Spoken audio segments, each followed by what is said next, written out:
Doug Francisco is the incredible artist who came up with the idea and costumes for the Red Rebels, who you see on protests and demonstrations around the whole world now.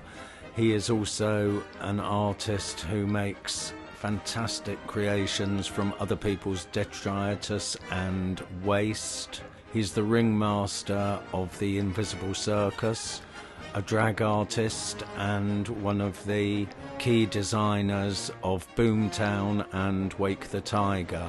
Dougie lives at Rockaway Park, which is where he spoke to me, Steve Lake. This is his story, or part of it, so please enjoy. Dougie, hello. Hello, Steve. You come from the Isle of Man. I do come from the Isle of Man. When I was a kid, there were three things I knew about the Isle of Man. It had the TT motorcycle road races. That's the main one, that. They believed in fairies and elves. True. And they still had the birch. Yeah, nice mix. How did any of those things affect you growing up? Well, yeah, the fairies and elves are helpful. Yeah. Well, yeah, the motorbike races is the main thing people know of the island for.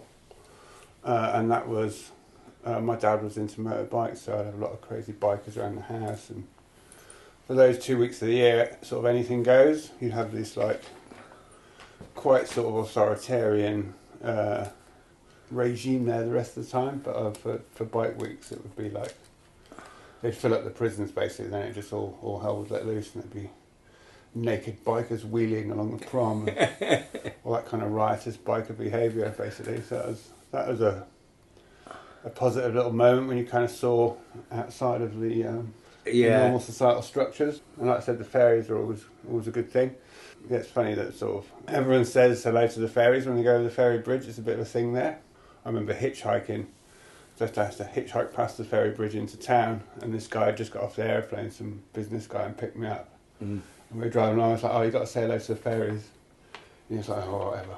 And I was like, "It's bad luck not to." So I said hello to the fairies, and then the car broke down because he didn't. And he was like, "What are we going to do?" And I'm like, "I'm going to hitch another ride, mate." Say hello to the fairies.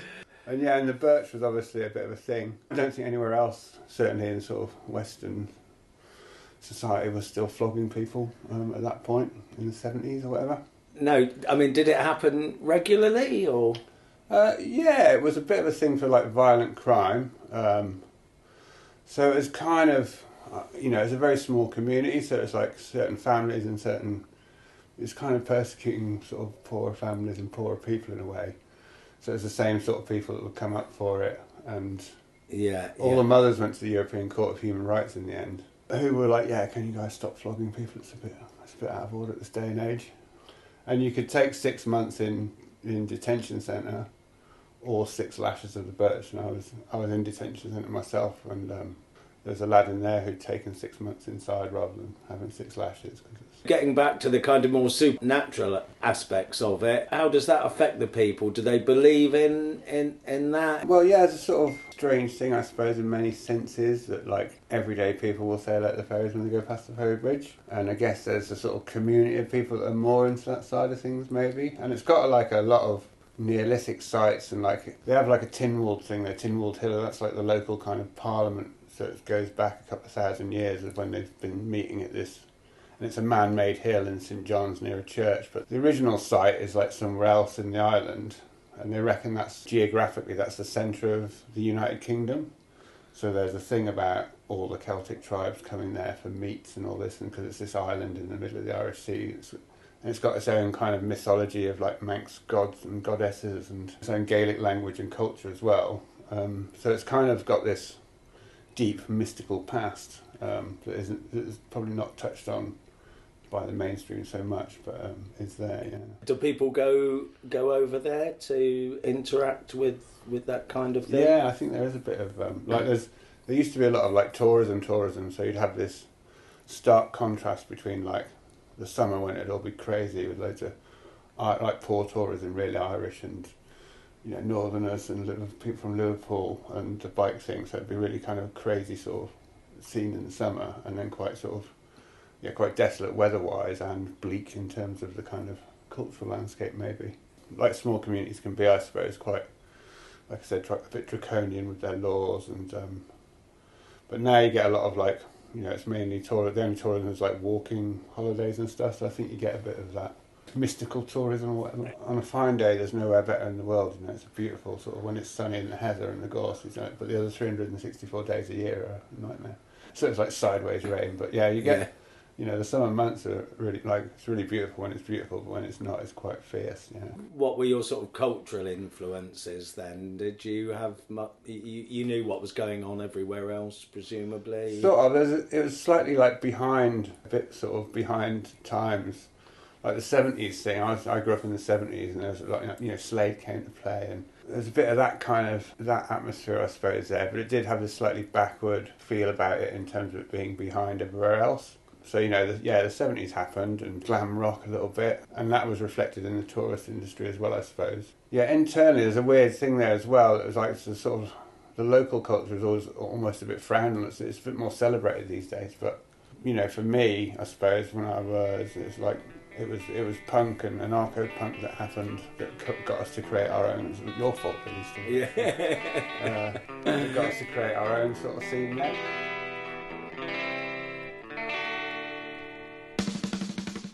And so we all started bands and started trying to put on gigs and all that, and that was positive and negative in terms of it sort of drew attention to us as well. So then we became kind of persecuted because we were the only visible kind of alternative people there or whatever. The police were pretty bored. Yeah, it's a very DIY thing, and that sort of like, bands didn't come and play there outside of the kind of tourist sort of trail bands. Motorhead came to play at the Palace Lido. That was a big deal. Yeah. And that was the only kind of like cool band I can remember. It's like the Steve Gibbons band with this sort of rock and roll outfit. Yeah, I know them. Yeah, I think they came every Birmingham CC week. Yeah, they were good crack. Yeah. And they kind of liked the punk thing that was going on with us there. But Motorhead was the only kind of band I remember coming that we were. So how did you all hear about the anarcho thing? And filtering in through these little independent record shops, really. The nature of the anarcho thing was all postal, wasn't it, as well? And yeah. Like people would go away to Liverpool. There's a shop called Probe in Liverpool. Like I went to Stonehenge when I was 15 because of Crass, probably, actually, and all the writings around all that. And so you sort of, once you were connected through the records, I think it's really beautiful that the anarcho-punk thing was sort of through the Royal Mail. So then you could network quite quickly, and I was sending off interviews and you start making your own fanzines and all that sort of stuff. Well, it's a very like grassroots thing, wasn't it? So it was easy to interact then wherever you were. Were you desperate to get off the island as soon as possible, or? Yeah. Yeah, especially after going to Stonehenge. You were getting searched all the time on the island by the police in the street and stuff like that. It was embarrassing. It's funny, when I was back there visiting a couple of years ago, I sort of went around all the back alleys, so I used to travel everywhere by back alley just to avoid getting stopped by the police. Yeah. You would just get stopped all the time, and the opportunities were limited. There's only a certain amount of crowd, so we'd put on gigs to ourselves sort of thing. That was all good. But when you suddenly go to Stonehenge, or the end of that summer, it was like 83 maybe, I went to London and discovered Squats, because I'd been writing to them and doing fanzines, so they all knew me, and then they were like, "What, you're Dougie?" Yeah. Like, "Are you a runaway?" The first question to every place I went and hung out at the Squat Dirt lived in, and Brougham Road and all those places. Yeah. Suddenly you realise there's this massive scene going on. And Deb Googe, I met Deb at Stonehenge, and then I stayed on her couch as well in Hackney Square, and as another guy I'd done the fanzines. Yeah, so last night I was in London, and Mob were playing at Chat's Palace, which was a bit of a legendary gig for me.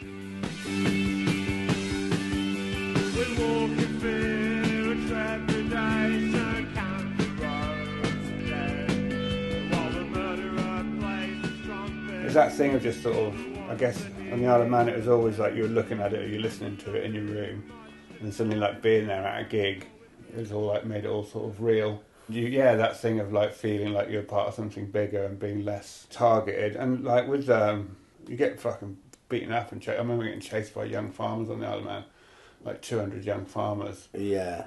Chasing me down the promenade and running down the back into the back of my mate's hotel, because we always used to go in out the back door of the big hotel at the bottom of the hill on the prom there that his dad owned, and just like running down the alley just praying that door was open, and it was. Do you know what I mean? And then I literally, it's like a zombie film, and sort of slammed it and locked it, and you could hear them all going like doof, doof, doof, doof, doof, sort of stuff, which didn't happen so much in England, which was quite refreshing as well.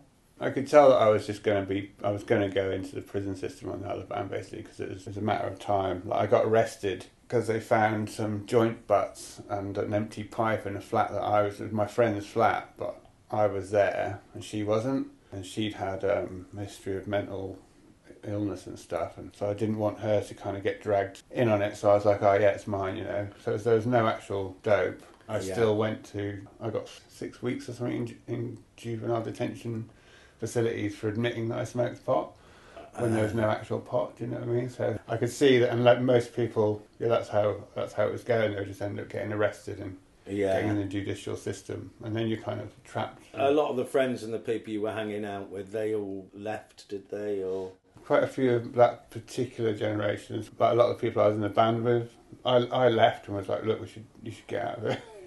You know, because we could go and play gigs and do stuff where it's easier. So yeah, there's a bit of and there's a real like clamp down time around then. It was when the old Just Say No heroin campaign, the heroin adverts were all around England, and they came there as well. And then they got this drug squad from England, like 8 of them were suddenly employed on this tiny island with nothing to do. Yeah, and they were like the Sweeney. Do you know what I mean? They were like sledgehammering doors down, busting people for 3 joints worth of hash and stuff. There's this real like clamp down moment, and people would, if you got caught with a joint, you get 2 weeks in prison. If you got caught again with a joint, it'd be 4, and then 8, and then 16. Yeah, my mate was in for 32 weeks for like 2 grams of hashish in the end. So it was kind of like a real clamp down time. There's a little lost generation moment of all these people that sort of left in this exodus at that period. And so what happened when you came to London? Well, I mean, it was wild and crazy, yeah, because there's obviously a massive scene and loads of bands and gigs. In some ways, it was funny. Like, Agony Dancing was one of our bands that was a bit more kind of serious, if you like, and we had this other like transvestite kind of mutant pop band thing called 300 Chanting Heathens. You know, we were like all cross-dressing, and we were a bit of a novelty act, I suppose, on the island, but still, like, yeah, we'd get kind of harassed by the police quite a lot, and it was like, these people are obviously on drugs, you know. Yeah. And obviously when you get to London, you know, there's 10 a penny, aren't there, sort of thing. So it was suddenly like, you know, that was interesting in a way. But yeah, we kind of carried on, and in some ways it was that ethos that was instilled everywhere in every small town. You've got to do it yourself. You know, that carried on into my time in London and doing, you know, squat gigs when I got into squatting after a few years of living there, and putting on your own stuff, and sort of squatting and the punk bands, thrash bands, and the free festival scene into the kind of rave scene. What about the circus things then? Did you get into that quite early? Well, yeah, funnily enough, Mark, who's my landlord here, obviously, was probably like possibly my first landlord. In his last interview, he said that when the band broke up, I think it was in Punk's Not Dead or something, the last paragraph he was going, they're going, what are you going to do now? And he's like, I'm going to go travelling with a circus. And that was probably the spark of like circus. And then I saw Our Chaos at the Battersea Power Station, which was again a sort of punk circus mashup, I suppose. And around that time, you know, in England, a lot of the sort of free festival and rave thing mashing up was like, a big part of it was to become some kind of circus. There was like Circus Normal and all these different, that were mainly just like, you know, putting parties on really, but similar like the Mutoid Waste Company and all that sort of, that thing of, and your showman's plate for your vehicle was like gold dust. Like, everyone was like, all the people with trucks were just like, I want to get a showman's plate. So it was this thing of like starting a circus. You know, a lot of people were sort of doing it and putting on parties and putting on shows with them. Yeah, I kind of, after seeing Our Chaos, I got into the performance elements of these big raves and these big free events and stuff like that. There was that collision, with that sweet and bitter collision of those two things coming together, which is a little bit like the London squat rave thing meeting the sort of travelling free festival thing. And there was, you know, wasn't all a bed of roses either. That would have been at the time of Spiral Tribe? Yeah, well, it kind of like reignited. It didn't, after the, you know, the Beamfield and everything. So we were going to free festivals. They were sort of smaller before that happened at the Beamfield. Felt like there were mass gatherings, whereas it felt like it was kind of surviving still. But when it bumped into the rave and I think towards the end, the free festival scene all became a bit desperate. That happened with the raves in London.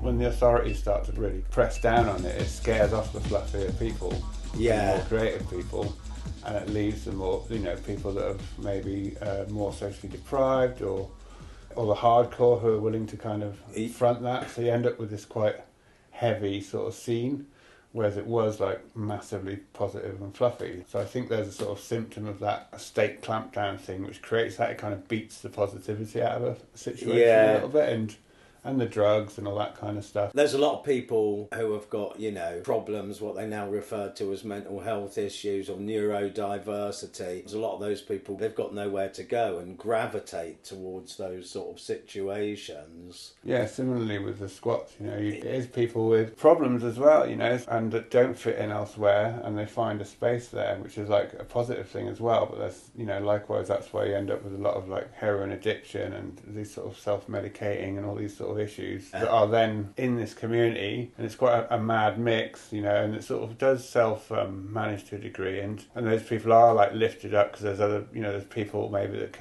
are more proactive. I think it was a positive and quite healing process and space, certainly for me anyway. I had my own problems, but finding a community that you could function in and create in, and make big positive beautiful things happen. But again, once that's kind of under attack, so the balance goes off, and you end up with communities ravaged by heroin. And I was woefully unprepared at 15 when I went to Stonehenge. I had this big mail bag that I took with me, and I just crashed out in it in front of the main stage at the end of the night, and woke up with all these like Hell's Angels flying past me. My little head stuck out of the bag, like, what the fuck? I noticed on the website it said you were at Castle Morton. I was, How was that quite a significant thing for you? Yeah, that did feel like, again, a real sweet spot in time, I suppose, but that felt like a climax or a crescendo of something, and it felt, overwhelmingly positive as well. There's very little, if any, trouble that I saw there, and again, like, the community was kind of sort of self-righting itself by that point. People were more aware of, like, cleaning up, and it was managing itself, like, as often I find these things do if left alone, like, people cooperate and stuff. And so that was like a very, one of the best parties I've ever been to, probably. And it brought a lot of these different elements together, performance elements and the different sound systems, and I felt that there was a sort of aspect of responsibility there as well, with the people that took the site and were going to clean up the site afterwards and stuff like that. But it was also another one of those things, as was similar, I had a similar feeling at Stonehenge in 83, really. There's a lot of people coming to these things. There's a lot of people disenfranchised with their life that they had in cities, and a lot of people looking for alternatives, and suddenly you've got this massive alternative economy there, and that's a threat to the status quo. The more and more people come, the more and more people realise they don't need to pay to go to a horrendous nightclub, and that they can have a certain degree of autonomy and create what they want and share those times and spaces together. That's a really beautiful thing, but it's a real danger. And I remember talking with someone about Torpedo Town, which was another one at the end of that summer, when we were just surrounded by riot police,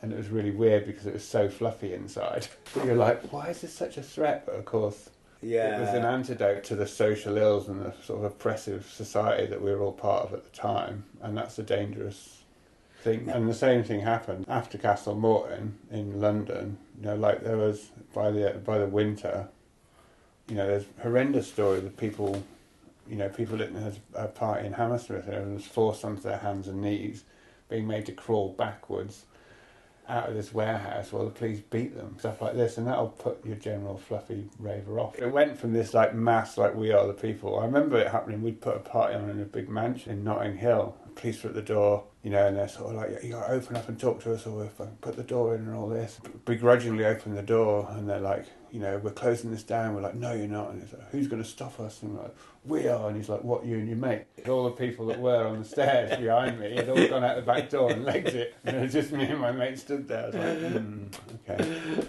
Yeah, that just happened. And in the end, you found yourself Yeah, I can't remember. I think it was in Shepherd's Bush, a place we squatted for the party, and we were just like some of the brew crew and just a bit of a heavy kind of gang locked in there by the police. And he's sort of going, I don't know if I want to stay here either, do you know what I mean? Because it's massively on top, and obviously the people stopped coming because who wants to get beaten up on a night out, you know? You seem to be very good now at negotiating your way through straight society. I'm thinking of things like the Invisible Circus. Set up in Bristol, you had the big top, and it was all, you know, quite kosher, like any circus that had come to town. How did you start the Invisible Circus? It was actually born out of that time in London, actually, the first time I came up with a name. It actually started over a bit of a dispute. We'd occupied this massive warehouse, and we'd done about 6 parties, I think, in Brixton and around South London. It's funny, the gang, some of the guys had trucks from Jerry Cottle that they bought and stuff, so it was all part of us getting a circus on the road. And I wanted to use some of the money from the previous parties to put this show on in this space. And it was a contested space. We only had it for like 2 weeks.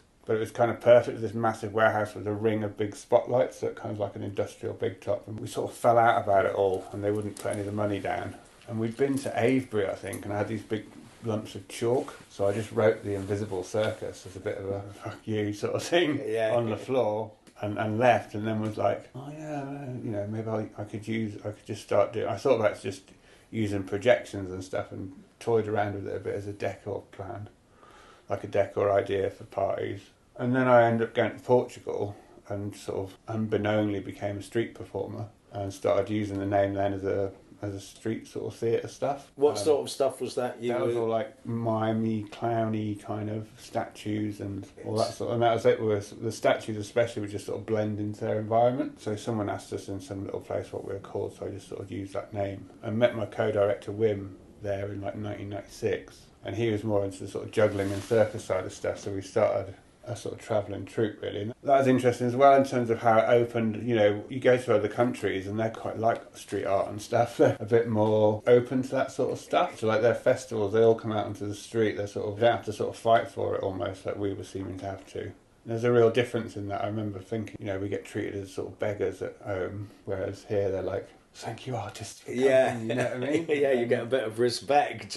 Yeah, I came back to England because I wanted to do bigger shows. We started to, occupy spaces, and also did like Las Vegas was our first big festival stage, and that was like in Glastonbury, when that whole reimagining of sort of cabaret and burlesque and vaudeville sort of thing came into English festival culture a bit more, I suppose.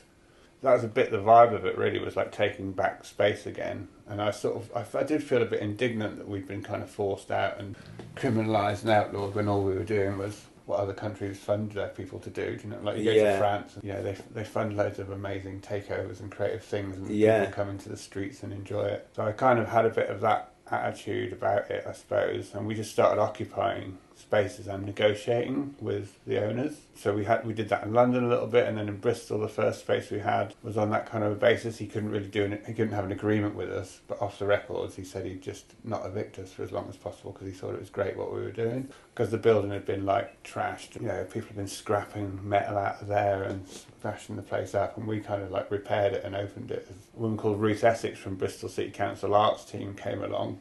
You know, initially it was like, someone from the council's here, and we're like, oh no. But she was like, no, it's okay. She was quite on side, and I suppose because Bristol's a smaller city and a quite creative city, they're a bit more supportive than in London. Like in London, every time you kind of moved, you had to start again, really. It didn't matter what you did. And I always feel it seems to be removed from that north-south divide and has its own kind of identity, and has always been a bit more open to slightly weirder and wackier ideas. Yeah, and it's had that, you know, it's always had that from the repeal of the slavery started here, didn't it? And there's a whole thing now about people parking up caravans and stuff on the streets, but that was after the Beanfield. Bristol sheltered the victims of that whole thing. So there's a long legacy of trade unions and all that, so I guess it's always had this slightly more open thing. You know, the arts team sort of helped us negotiate with developers. Well, the first one was an old cathedral, and I phoned the developers up, kind of pretending to be a concerned neighbour. He was just quite friendly, and we chatted for ages, and then he was like, what's your interest? So rather than just pretending, I was like, we're an arts group actually, we'd like to do something in the building. And he was like, oh yeah, oh well, you know, come and have a chat. And he had a PR guy that was quite sort of, you know, PR people goes both ways, doesn't it? They're sort of your worst enemy on one hand, but they're also a bit more open to what's good for a space and good for a pitch and all that sort of stuff. And he was like, oh, circus, well, this could work. So yeah, we ended up taking on pretty derelict cathedral. It was a real learning curve for us as well, because we'd only ever occupied buildings. It was a different ball game to actually signing on the dotted line and legally opening a legal venue. But that kind of proved what we could do. And yeah, after that, the old fire station and police station became available, which was kind of too big, really. Like, everybody was like, are you crazy?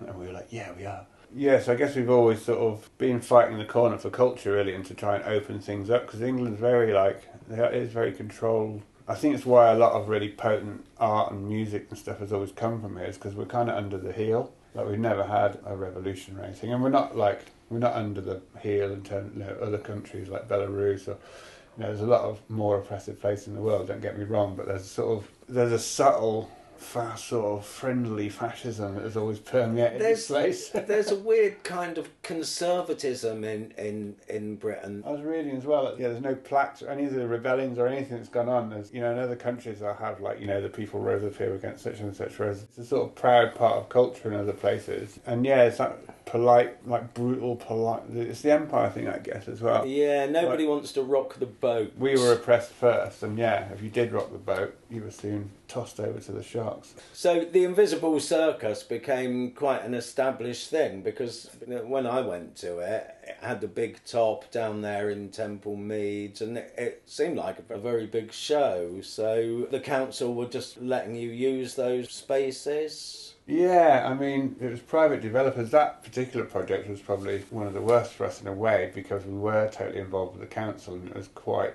compromised in lots of different ways. But again, we put a big top up right in the middle of the financial district and stuff, which is, wasn't without its challenges. And like I said, it sort of, it cost us in the end. The other sites we'd done were mainly with private developers. And there's a compromise to that, you know what I mean? Like we were tired of getting evicted all the time and all that, and not being able to really scale up to do stuff. And ultimately, it's just like you're fighting for a bit of space for culture and for community within this really commercially dominated environment, I suppose. So there's always a bit of that sort of rebelliousness, and kind of just going, look, it's, we are allowed to do this, it's our right actually to do this. And it has only got kind of worse, the health and safety, the sort of control of everything. So your only options are to go shopping or to go to this nightclub. It's like that with licensing when we were trying to open the Loco Club. Like, there isn't any more nightclub licenses, we're not going to open any more nightclubs, you can't have a license. And what about people that don't want to go to a nightclub, they want to go out to something else, and there's no real acceptance or provision of that? The safest approach would be just to not let anything happen, which is where we've got to in a way. Also, you've been involved with Sparks and Wake the Tiger. Yeah. Could you just say something about what those are and what your involvement is with them? Yeah, I mean, Wake the Tiger came out of my involvement with Boomtown Festival, so it's the same people with both companies, and they wanted to build like a more permanent kind of attraction, I guess, amazement park or whatever. So I'd worked with Boomtown. Well, we sort of helped them kind of set that up really to start with for the first few years, and I worked with them as a bit of a narrative director and also doing the spectacle shows for the festival. And then when this came along, I got a kind of role as the art director for it, and as a bit of a resident artist, I got to put a lot of my own sort of artwork and stuff in there as well, and kind of help steer the kind of theme and direction of that, which was another like monumental kind of just another really crazy project, massive build. Not enough time or money like they always are. Right? What's the ethos behind Wake the Tiger? Because I went down there and I think there was a lot of people that just sort of like saw it as another sort of curious diversion, really. Yeah, I mean, it's always a bit of a thing with a collaborative thing of trying to get your message through. I was really pushing the environmental aspects. Environmental thing was why I got involved with it, or why I took the role on, because I was excited about putting the environmental message into a walk-through art experience. But in some ways that's got a little bit lost as well in there, so it's kind of like a bit of a mashup of all these different things. And they were trying to make like an inspirational kind of art experience is is the push. And again, like everything that I do, I try and kind of put that ethos into it, and sometimes it's more effective than others. And also like putting out a message of, you know, rebellion and alternative at Stonehenge in 1983 is a lot different to putting out a message of alternative rebellion at Glastonbury in 2024. And what about Sparks? That's in the old Marks and Spencer's building. That was starting not long after I'd sort of finished at Wake the Tiger, or the main part of it, and it's with Art Space Life Space, which is a charity, an artist charity that I helped set up, which was also first established back in West London in 91 or something. And they got the opportunity to do like a kind of alternative department store take on it, basically like an environmental centre for education and recycled retail stuff. Myself and the sort of Invisible Circus team took on revamping the ground floor, so like decorating, doing all the decor and stuff in there to open it as a space for the public, which was quite, it was interesting after working at Wake the Tiger and at Boomtown, sort of, the build and all this sort of stuff, and with Invisible Circus, we sort of had to go right back to kind of, because it was like we were on a shoestring budget at Sparks, and we didn't know if we had money from one week to the next, so we were really like super resourceful, and like I'm really proud that like we didn't actually pay for one bit of plywood or any paint, like all the set, and we sort of dressed it all out in sets, and all the materials we recycled from the film industry. Yeah. So we only paid for like, the screws to stick it together or whatever. Sometimes those restrictions or those limitations are really inspiring, because you're really resourceful, and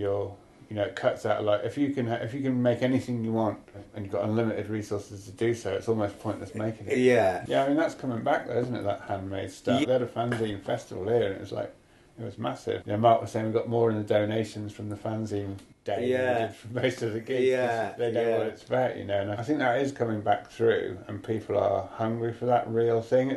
It got to a point, didn't it, where it just gets too like produced and flashy, and you're like, I just want something like real and. Yeah. The thing you've done that probably has the most international presence is the Red Rebels. Yeah. So how did that come about? Happy accident, like most of the other great things that's ever happened, I suppose. Yeah, it's very simple. Basically, it's the same costume as we used to use in our statue shows back in the old days. And one of the last times we'd done that was actually for the anti-Iraq War march, back in the early 2000s. I was in Panama at this festival that I got stranded in. Yeah, the sea plastic that was on the beach there really horrified me, and so I was all like, and the circus was doing quite a lot of commercial work at that point, and I was a bit like, what are we doing? And this stuff is like, it's horrendous, because you're there in paradise and you go, it's all very manicured and perfect and beautiful, sipping your cocktails thinking paradise is fine. You go for a little walk and it's just like knee deep in plastic and shite. And so I was all fired up about it, and I heard about Extinction Rebellion. And I knew a few of the people that were quite involved in that. Yeah, it was the thing about like bringing the clowns from Bristol up to help with stuff. And they were sort of saying I could be in charge of this, or I could do that, or I could be in charge of this stage and things like that. And I was kind of quite passionate about just doing something performance-based and something personal as well for myself a little bit. Because I've done a lot of things for people, and a lot of hosting things and a lot of commissioned work for other people's things at festivals and whatnot. And I was having this kind of like, I just want to do something about this stuff. So I started making artwork with the sea plastic, and when I heard about Extinction Rebellion, I just thought I will do something, and we plotted to bring like circus parades there was the original thing. And I don't know when or why, but I just thought about the white costumes we used to use, and I was like, it'd be really nice to do something like that maybe with these red costumes, which was a bit of a really casual. I wish I could say that I spent ages planning it, and it was a big fucking scheme or something, but it really wasn't. It was quite. It wouldn't have worked if it had been. Yeah, it's the way in it. Don't overdo these things. And I'd mentioned it to my mate Justine, who was helping to put the circus parades together. We rounded up a sort of a Bristol crew to go and do that, and mentioned this idea about the red thing, and I sort of, I just sort of was like, oh, I'll probably don't bother doing it because I'm a bit lazy as well. And then like a week before, she was like, oh, what about the red stuff? We're going to do that, And I was like, oh yeah. And I put a thing on Facebook going, I haven't got any red fabric for this thing. And a mate of mine just said, oh, I've got 8 bin bags of red velvet you can have.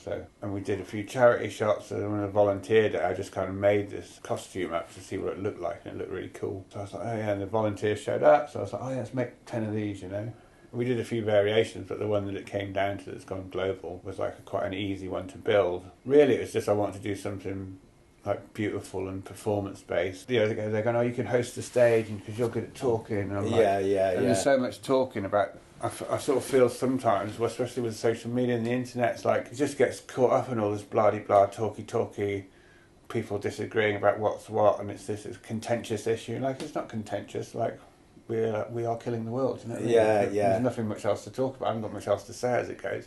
And being argued with and all that. And I was like, I just want to do something beautiful and performance-based. And I just thought it would be like, you know, pretty sort of thing and fun. And I was like, I want to go there and just perform. And we did that. Yeah, and then going out the first time, first of all, it was just like a wall of photographers, like press photographers for like the first 100 yards. And then we had to stop and I had to sort of go, look, this was weird as well because they don't usually listen to you. I was like, hey, you know, if you've got your pictures now, I'd really like to just get on with the performance because you're just blocking us. And they were all like, yeah. And then we just went out and it had this really powerful effect on people. And like, you know, people would just start weeping and I really loved it when we weren't at the protest sites and there's just normal people walking past going, what's going on? You know what I mean? That was really beautiful as well. Or people would feel all elated, or protesters would feel like empowered, policemen would feel really weirded out. And yeah, we had that moment when we went into front of the police lines on the Waterloo Bridge site that was being held. It was like a real tense moment. They were arresting people, and every time they sort of picked someone up, even though it was a peaceful protest, all the protesters would be like, and then the drums would go off, and it was all just like sort of tense, which is always like those moments in that sort of situation when, like, if the police can kind of cause a reaction and then you end up with a confrontation, it's always bad, really, for the bigger picture, isn't it? Yeah, and we just kind of wafted in and stood in front of them, and like we did it the first time, it was at the back of the stage, and they all just turned away after about 10 minutes. So we went around the front as well, and then just had this like half an hour or something stood there, and like some of the police people were crying, you know what I mean, just it was really weirding them out, you know. And I'm not, you know, I sort of laugh saying it's lovely to weird them out, but it's created empathy between everyone and the police and the protesters and us, and it all just felt like we were the same people in the same situation all of a sudden, and that was really the most powerful thing, and it just calmed the energy down.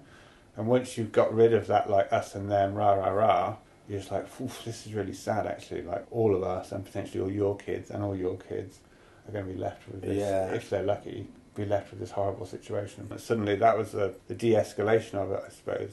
People do it in other parts of the world. Do they get in touch with you? Or because I know you like it to be done in quite a specific way. When we used to do our statue shows, we used to do these real slow motion synchronized things, and it was a really beautiful show, and it got copied loads because it was really easy to copy, and people just did it really badly. So that after a few years, you just wouldn't earn very good money because someone had been doing the same thing as you badly. So I was like, you want the aesthetic to be strong, so the thing hits the same way. You want people to be like, you need the emotion to hit the audience basically before they know what it is or any of that sort of stuff. It's important that the thing works.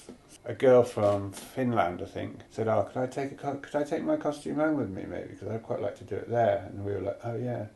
Like, yeah, of course you can. And we're like, oh, that's going to happen.